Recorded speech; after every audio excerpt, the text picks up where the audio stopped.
Unraveling the Mystery. Guess what's inside? Hello, everyone. Welcome back to our channel.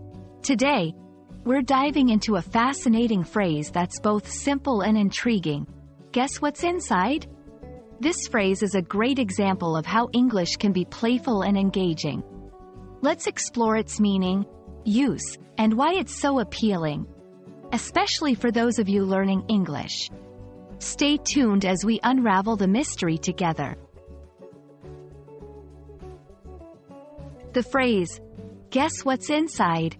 invites someone to predict the contents of something without seeing them directly.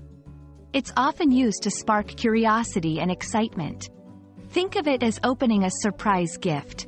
The excitement lies not just in what's inside but in the act of guessing.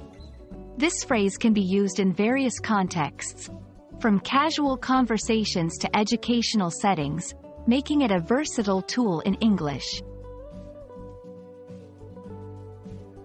Guessing is a fundamental human instinct. We love mysteries and surprises. When someone asks you to guess what's inside, it triggers your imagination and curiosity. This phrase is not just about the answer but about engaging with the mystery. It's a fun way to encourage creative thinking and interaction in English. 1. In conversations, guess what's inside the box?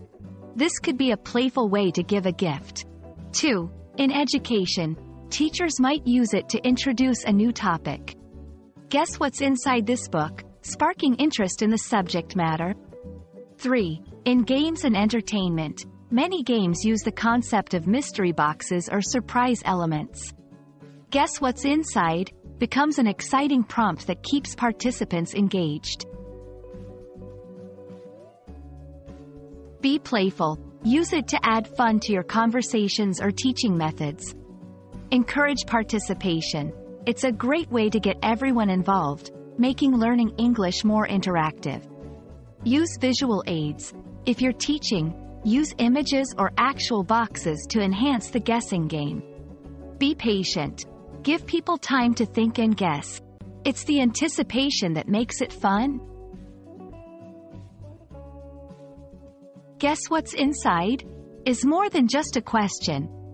It's an invitation to explore, imagine, and engage. Whether you're learning English, teaching it, or just looking to make your conversations more interesting, this phrase is a handy tool. We hope this video has shed some light on its charm and how you can use it effectively. Thanks for watching, and don't forget to guess what our next topic will be. See you in the next video.